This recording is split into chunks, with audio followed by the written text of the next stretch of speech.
हुआ जन्म अष्टमी रात हो रात, हम छठी मनाए कान्हा की, हम छठी मनाए कान्हा की। नंद बाबा बधाई हो आज आपको, आज हम छठी मनाए कान्हा की। नमस्कार साथियों, आज मेरे कान्हा जी हो गए हैं 6 दिन के और आज है कान्हा जी की छठी। और आज हम कढ़ी चावल बनाएंगे, मिठाई का भोग लगाएंगे और पूरी परंपरा अनुसार पूजा करने के साथ साथ भजन और आरती गाकर भी छठी का उत्सव मनाएंगे। साथियों, शुरू करते हैं कृष्ण छठी की पूजा।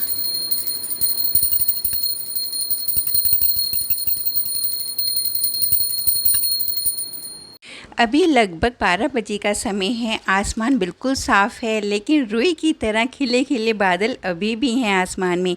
मैंने अपने सारे काम कर लिए हैं, कपड़े भी धो के सुखा दिए हैं और अब मैं करती हूँ अपने लड्डू गोपाल जी के स्नान की तैयारी, क्योंकि मेरे लड्डू गोपाल जी छोटे से हैं। हल्की धूप निकलने पे ही उनका स्नान कराऊंगी। और ये मैंने लिया है कच्चा दूध, इससे आज कान्हा जी का स्नान होगा, क्योंकि छठी वाले दिन कच्चे दूध से ही स्नान होता है। और ये मैंने आसन बिछाया है, यहाँ कान्हा जी की मालिश होगी और उनका तौलिया, उनके नए नए वस्त्र और सब सामान मैंने एकदम तैयार करके रख लिया है। और ये सिंहासन कितना सुंदर बनाया है।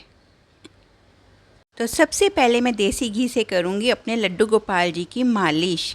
हल्के हल्के हाथों से बड़े प्रेम से कान्हा जी की मालिश करनी है। इससे कान्हा जी बहुत ही खुश होते हैं। और तकिए का सहारा लेकर इनको लिटा देंगे और इनके पैरों की भी अच्छे से मालिश करेंगे। पूरा विश्व का ध्यान रखना है मेरे कान्हा जी ने। और अब आ गई स्नान की बारी। तो कांसे का साफ बर्तन लेकर उस पर पहले मैंने बनाया स्वास्तिक का निशान और अब उसमें कान्हा जी को बिठाकर कच्चे दूध से आज स्नान करेंगे मेरे कान्हा जी। छठी वाले दिन कच्चे दूध का स्नान होता है। वैसे दूध में डुबकी लगाने का रिवाज है, लेकिन आजकल जैसे अगर ज़्यादा दूध नहीं हो या कुछ ऐसी बात हो तो कच्चे दूध से स्नान करवा लेते हैं। और उसके बाद नरम मुलायम कपड़े से अच्छे से कान्हा जी को तैयार करेंगे, नई नई पोशाक। और ये लो जी, मेरे कान्हा जी तो कितने सुंदर बन गए। कान्हा जी की बांसुरी भी पास रख दी, क्योंकि बांसुरी तो इनको अति प्रिय है। और इत्र लगाना तो बिल्कुल नहीं भूलना, इत्र के बिना तो कान्हा जी नाराज़ हो जाते हैं। तो मैंने अच्छे से इत्र भी लगा दिया और अब देसी घी का दीपक जला दिया है। तो सबसे पहले करेंगे गणेश वंदना, क्योंकि कोई भी पूजा हो सबसे पहले हम गणपति जी को मनाते हैं। जय गणेश जय गणेश जय गणेश देवा, माता जाकी पार्वती पिता महादेवा। माता रानी की आरती करेंगे और फिर आरती कुंज बिहारी की, श्री गिरधर गोपाला की। और मैं अब बनाऊंगी कढ़ी चावल। चावल को मैंने अच्छे से धोकर भिगो दिया है और ये बन रही है कान्हा जी के प्रसाद के लिए कढ़ी। कढ़ी में उबाल आना शुरू हो गया है। अब मैं बनाऊंगी पकोड़े कढ़ी में डालने के लिए। तो घी गरम हो गया है और अब इसके अंदर छोटे छोटे मैं पकोड़े तल लूँगी।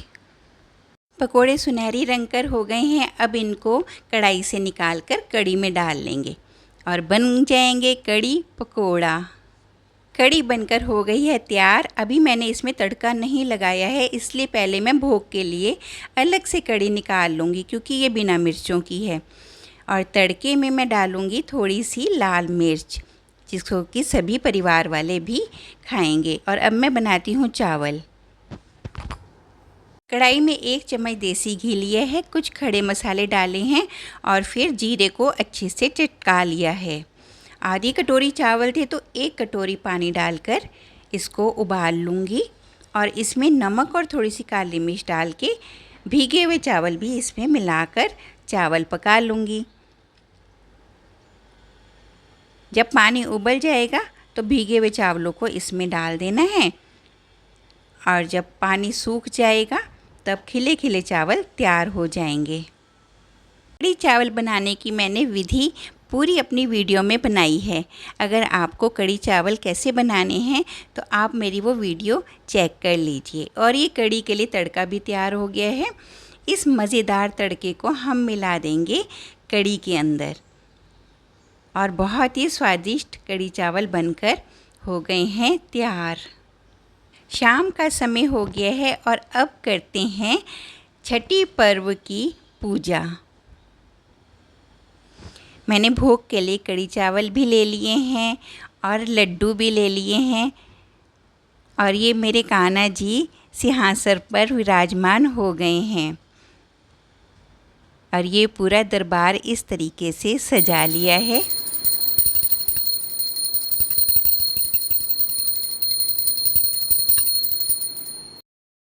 गणेश जी की आरती करने के बाद उन्हें लगाएंगे लड्डू का भोग। गणेश जी को लड्डू बहुत प्रिय हैं। लड्डूअन का भोग लगे संत करें सेवा। और कान्हा जी को हम लगाएंगे कढ़ी चावल का भोग। आज तो कान्हा जी खुश हो जाएंगे मज़ेदार कढ़ी चावल का भोग स्वीकार करके।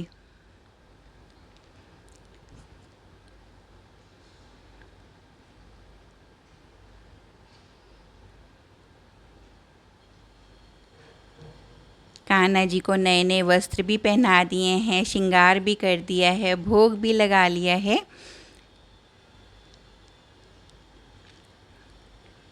और अब कान्हा जी को सब झूला झुलाएंगे बारी बारी से। गोविंद बोलो हरि गोपाल बोलो, गोविंद बोलो हरि गोपाल बोलो, राधा रमन हरि गोविंद बोलो, राधा रमन हरि गोविंद बोलो। और अब मैं एक चम्मच को दीपक के ऊपर रखकर काजल बना रही हूँ। और ये मेरे पोते भी आए हुए हैं, बेटे भी आए हुए हैं, ये भी कान्हा जी को झूला झुला रहे हैं और साथ में गोविंद गोविंद का भजन भी गा रहे हैं। ये है मेरा बड़ा बेटा। भगवान इन सबको बहुत तरक्की दे और सब के ऊपर अपना आशीर्वाद बनाए रखें। परिवार में सब ने मिलकर कान्हा जी को झूला झुलाया है और काजल बनकर हो गया है तैयार। अब मैं कान्हा जी के बड़ी बड़ी आँखों में, सुंदर आँखों में ये काजल लगाऊंगी ताकि मेरे कान्हा जी को किसी की नज़र ना लग जाए। उनके हाथों पर और उनके पैर के तलुओं में भी काजल लगाऊंगी और उसके बाद परिवार में सबको ये काजल लगाना है। कान्हा जी इतने सुंदर लग रहे हैं। अब मैं नमक और राई से कान्हा जी की नज़र उतार रही हूँ। 7 बारी राई कान्हा जी के ऊपर से फेर कर दीपक में मैंने डाल दी है। अब कान्हा जी को किसी की नज़र नहीं लगेगी। उसके बाद सब जने मिलकर प्रसाद का आनंद ले रहे हैं। इस तरह कान्हा जी की छठी हम सब ने मिलकर खुशी खुशी मनाई।